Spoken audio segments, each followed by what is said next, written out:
Leaders and healers, gamers and claimers, ladies and gentlemen from around the globe, from around the universe, from around the community, welcome to the Power, Purpose, and Passion podcast. I am your host, Anthony Cheam, speaker, life coach, author, musician, singer, songwriter, friend, podcast host, friend to you. Want to give you the best of what I've learned, earned, and returned in this great self-help world in the past 20 years of reading books, going to seminars, listening to podcasts, audios, whatever it took to become the best version of myself. I want to teach it to you so you can be the best possible version, consistently upgrading, advancing your life on a consistent basis, because you can live the most powerful, meaningful, purposeful, passionate life as humanly possible.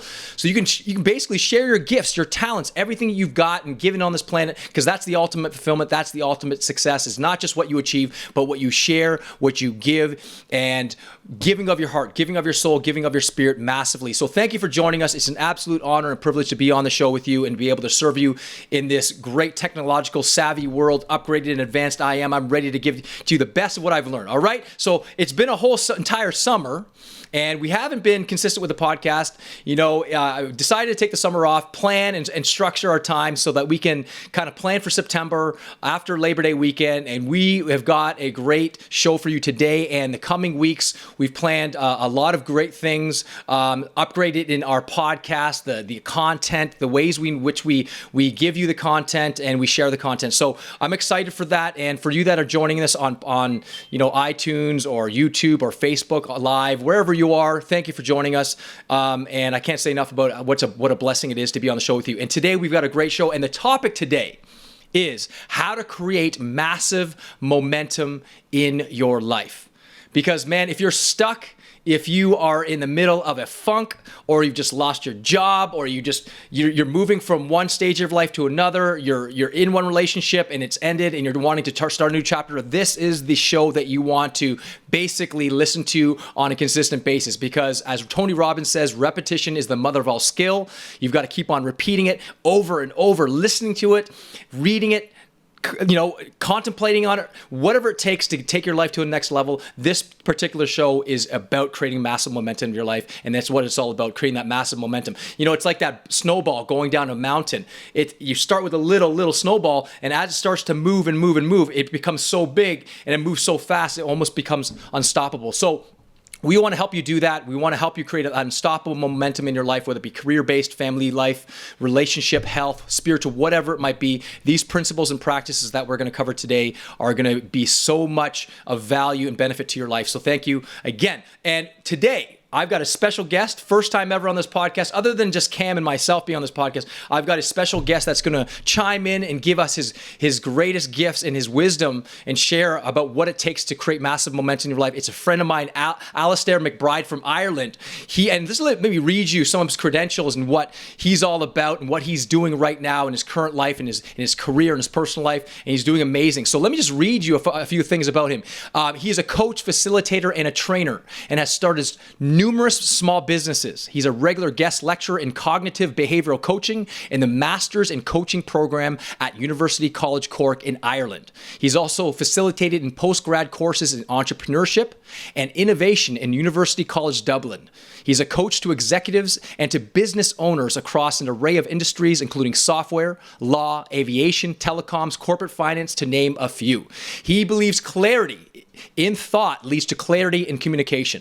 Over the past few years, he's been giving his clients the psychological edge in negotiation and has a brand new program out called the Goliath Negotiation Method. He's an old friend. I met him in a coaching program called Strategic Intervention. He's a friend I've known for about 5 years now, and we were on consistent sort of mentorship calls, mastermind calls, and I learned a lot from him, not just as a friend, but as a coach and as a colleague. So thank you for joining us there, Alistair. How you doing, my friend? What's going on? I'm doing great. All the better from hearing from you, sir. All the better. That was a hell of an introduction.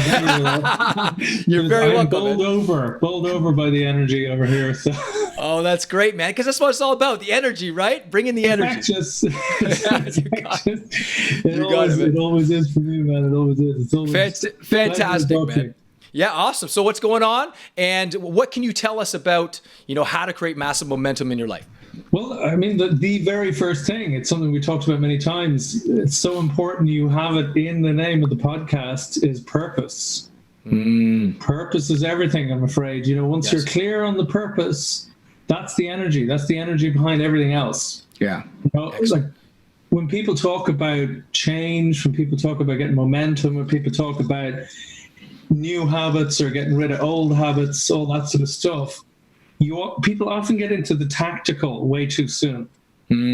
They get right into the tactical thing, and that's great, but that doesn't work unless you have the fundamentals sound from the beginning. Great. Awesome. And I have to actually bring you in on this one, Anthony, because this may sound like a testimonial, and I suppose it is, but it's absolutely relevant. When you invited me on here and I was thinking back on this, I was thinking actually you helping me back in the day, it was about 4 or 5 years ago, you helped me get clear, mindset, purpose, all of that stuff first, and helped me lose 10 kilograms, 22 kilos in about 4 to 6 weeks. Amazing. But here's the thing. Number one, it was dead easy, which amazed me. Number two, I kept it off since. I love it. Love it. So like I remember about a year, 2 years in, I realized it had been 2 years. So I'd beaten the stats. Like within I think it's 18 months, 97% put the weight back on and more. And the reason they put the weight back on and more, and we're using this just as an example, is that the story hadn't shifted. Very good. So people go on about, it takes 28 days to change a habit, or other people say it takes 3 months to change a habit and all this sort of stuff. Yeah, okay, so there's research and all that, and that's probably somewhat accurate. But what's more so important is, has the story changed? Has how you explain it to yourself, to the world, to everyone else, has that actually shifted? And what you did with me, when we were talking about health, this was the thing. You didn't go into tactics. You didn't go into like, this is how far you're meant to run, or this is the weight you're meant to lift, or any of this stuff. That's all the tactical stuff. It is important. Yeah. But it's the next stage. Yes. Instead with all the mindset. Do you remember that? Yeah, I totally remember that, dude. I totally remember that. I'm sure you still do something similar with clients now, but it blew me away because I knew the stuff you were doing with me from a coaching perspective. That was cool. But then it was actually working, and I was like, whoa. Because forever I'd label myself, and be careful of the labels, I'd label and say, I'm not a gym guy. I'm not really a gym guy, Yeah. And the next thing I knew, just from talking to you, like a week later, I was standing in the gym 3 days in that week. And I look in the mirror and go, holy crap, I might be a gym guy. Oh my God. This is the point. Yeah. The identity, the story had changed. And once the story is shifted, then a huge amount of things fall in alignment behind that. And that's the real power. Yes. And that's why you see people who, when you're using willpower as the main driver, you're in a very fragile state of change. Yes. Willpower should be used as a little booster, always. Yes. But of course. Change, get that purpose behind it, and then see where that's how you're explaining it. You have to change that. That's where lasting change comes in. So when we're talking about creating massive momentum, get clear on the purpose. Yes. Know the why. The why is the energy. It is the momentum. It's what keeps you going. When things get tough, basically. But as I said, the story has to then fall in with that purpose, going deep on that. That's how you create the momentum. More so, that's how you keep that momentum. Because there's nothing more demoralizing than getting a bit of momentum and then it falling away. Yes. And then you're back to square one. Getting a bit of momentum and then it falls away and you're back to square one. Because then you just get into this cycle of being, it's like the old phrase, what is it?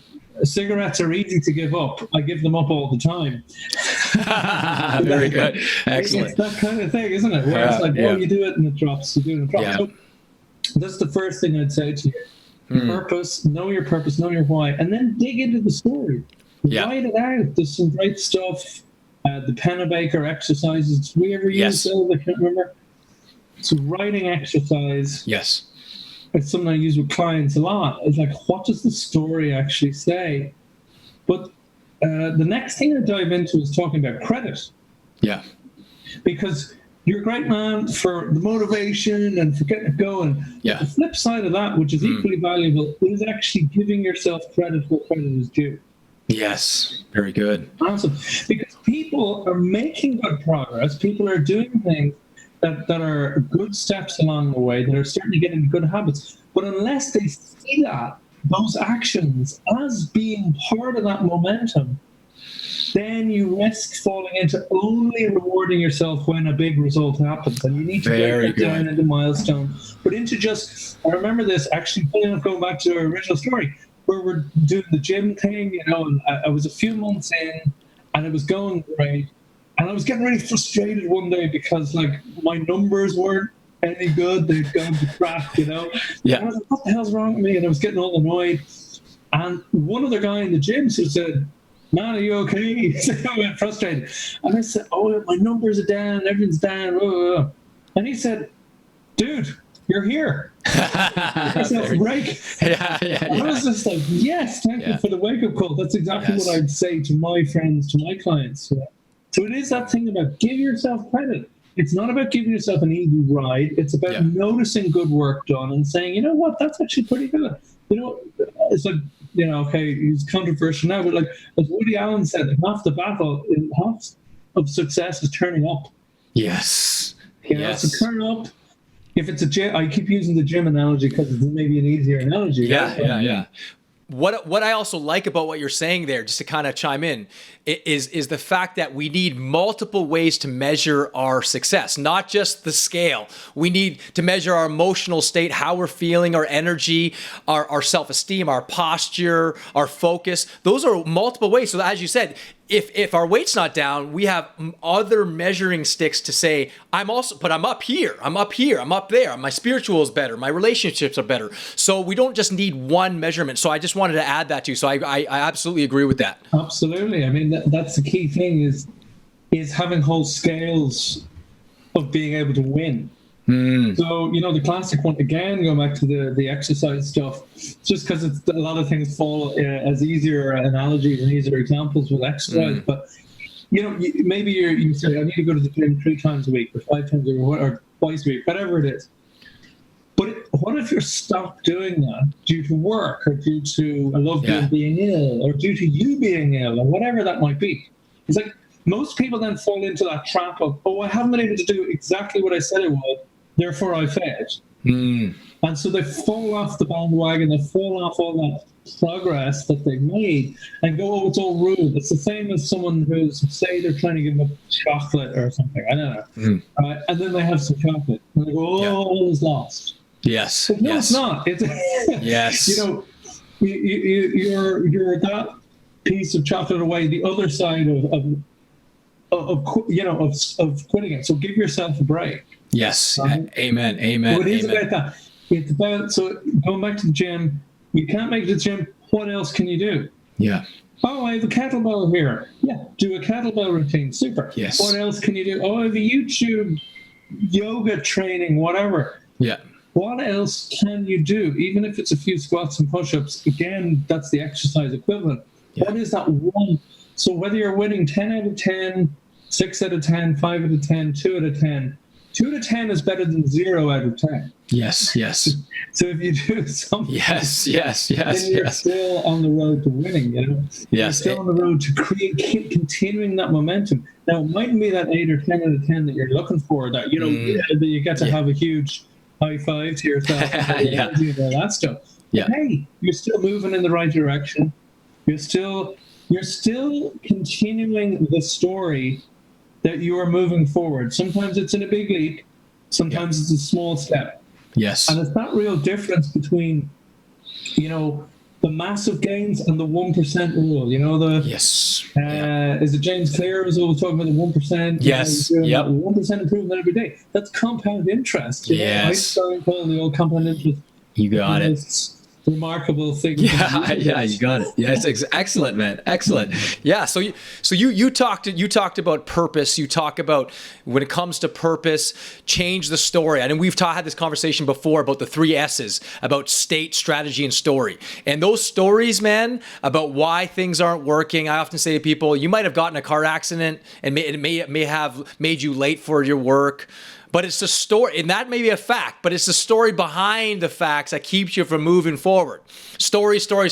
Here's I'm going to inject my blood, my veins with this story about why my life's not. It might be an absolute fact that you were diagnosed with cancer, but it's the story behind the facts that you're cancer that's keeping you from maintaining that positive outlook, reframing your life, and taking positive action and using cancer, not allowing cancer to use you. So story is huge. And you talked also about setting yourself up to win.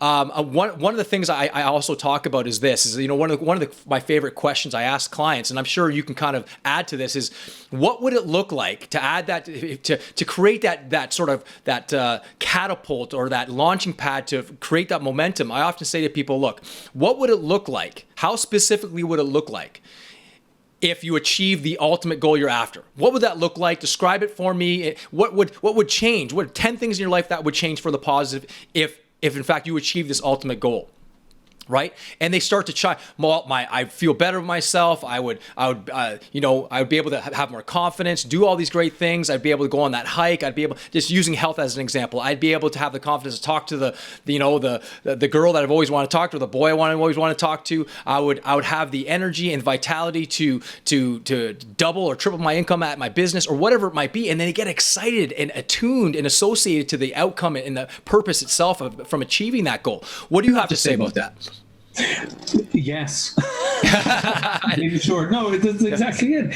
It is absolutely. Well, you actually tapped into something else there as well, which was, and it's something you've mentioned, I know, in previous podcasts, which is that idea of the challenge. You know, being able to get that energy in, and it's one of those ideas that it's extremely important. Some people call it motivation. Yeah. But I think inspiration is probably better, but it's intrinsic motivation. It's basically, motivation from inside. Yes. From internal sources rather than external rewards. So money is great. Looking good in the mirror is great. But what is it internally that's actually motivating you? Yes. And that's the key thing.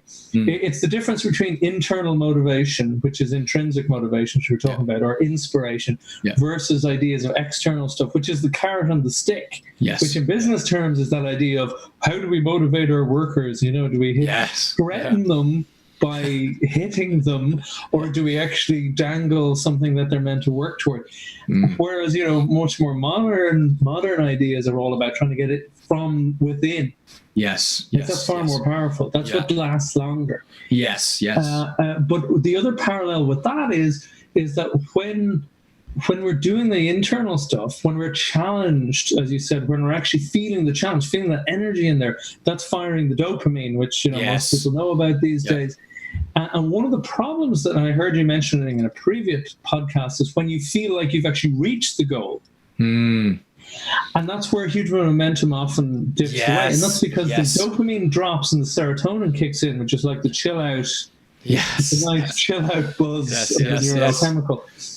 But the way we can get through that is by continually having that by that kind of, it's an ongoing, rather than a destination goal, it's a process goal. Amen. So it's almost a being goal rather than just getting to a destination. You got it. That's kind of the key thing. But when it's a real purpose, when it's intrinsic, that's far less likely to happen. Yes.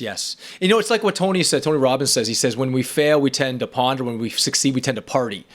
And that we fall into that trap, right? That when we're failing, oh my gosh, things aren't working. What do you have to say about that when people fail and they're feeling that frustration or that adversity they face, that internal adversity or the external adversity from an external opponent or an internal opponent? What is your advice to someone that's inevitably, it happens to us all, where we hit a brick wall and we're like, how do we get around this? I might as well just go back to the starting line where I was comfortable. What do you have to say about that? Yeah, well, there's a lot to say about that. I mean, the first thing that it responds is, what's the question you're asking yourself? So when you're in that situation, are you going, oh, I failed, I might as well go home? Or are you, or go back, as you say, back to whatever's comfortable? Yeah. Or are you saying, okay, what have I learned? I don't mean that in a trite way. I mean, like, what have I gained? Very good. So look, yes. it's kind of like going to the Olympics and getting a silver medal and going, "Oh, I failed." Yeah. Well, yeah, you can look at it like a failure, or you can look at it like you got a silver medal in the damn Olympics. What the hell, people? Yes. So when you see it like that, from an external way, from an objective point of view, of course you've done really well. You got a silver medal. What the hell? Yeah. You still go, you win and you learn. Yes. But even when you win, you should still be going, well, hold on. And you notice this again in sports, we're using sports analogy, but same in business. The better sports coaches or managers and the better managers, leaders, go, okay, we won on this one, but where were we lucky? Yes. Versus where were we due to win? Due to our skill, due to our strategy, due to whatnot. And that's where they're always balancing up. It's a thing called, I think it's the resulting fallacy or the resulting trap. Yes. So it's that idea that, you go, oh, we won, therefore we did everything right, versus we lost, therefore we did everything wrong, which is total nonsense. Mm-hmm. And there's a great book by Annie Jukes called Thinking in Bets. Annie Jukes, great ideas in it. You probably know it. Yes, one of the great ideas in it is getting out of that ego state of, oh, I won, I lost, I'm great, I'm rubbish, or all that sort of stuff. And it's more about accuracy. Yes. It's putting skin in the game and saying, well, if I have to, I'm so certain about blah, blah, blah, blah, blah, whether it's political opinion, it's a business idea, it's whatever. So how much would you bet? Yes. And then you sort of have to go, ooh, because what it makes you do is search out counter evidence to your initial opinion to make sure you're fairly accurate. So it's accuracy you're looking for rather than being right or being wrong.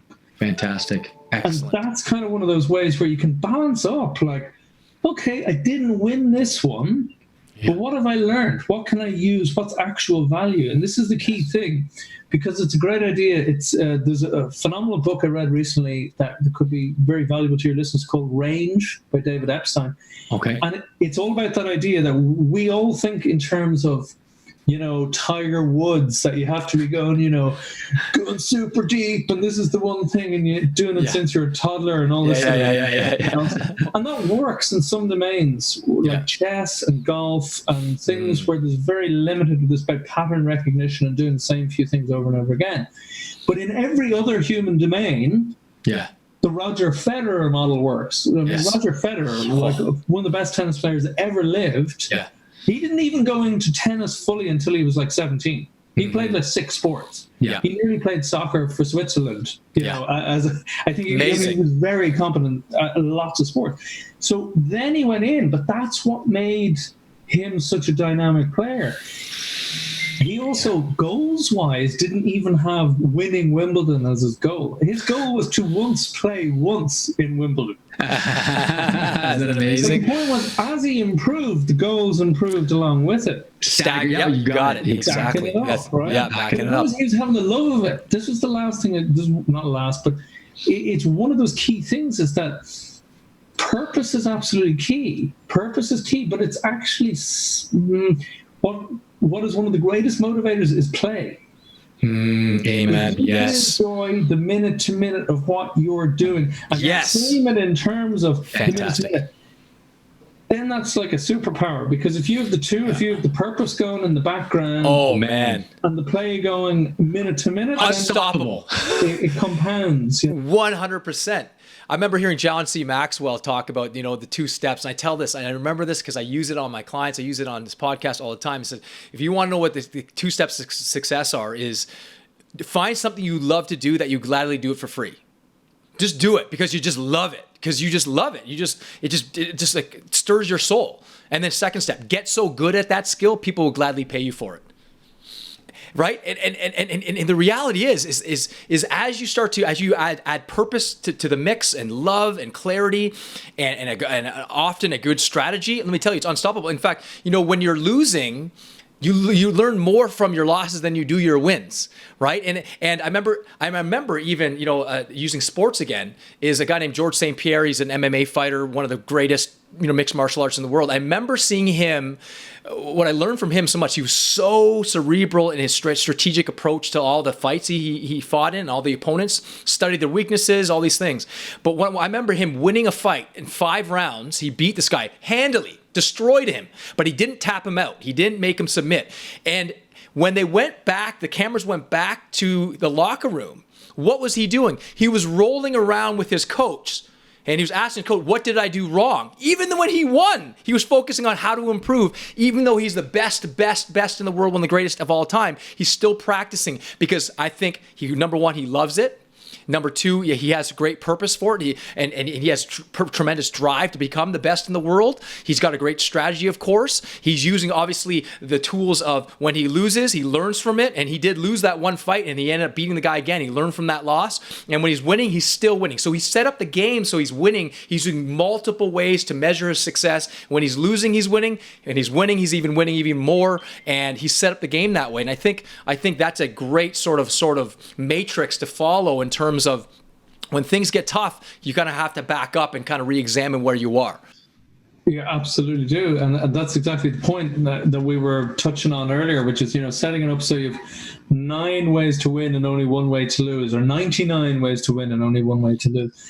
And that it's getting clear on where's the only way I lose here. And usually that's down to something like, breaking your own values or something along those lines, Sure. Other than that, you're focused and you're either making leaps ahead or small steps ahead.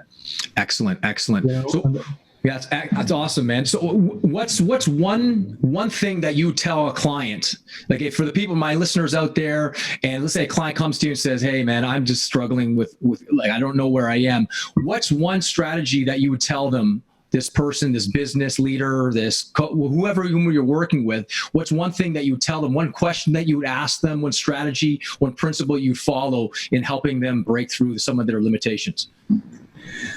Well, if they're already stuck, and as I said, you go straight to the questions. What's going on with the self-talk in the head?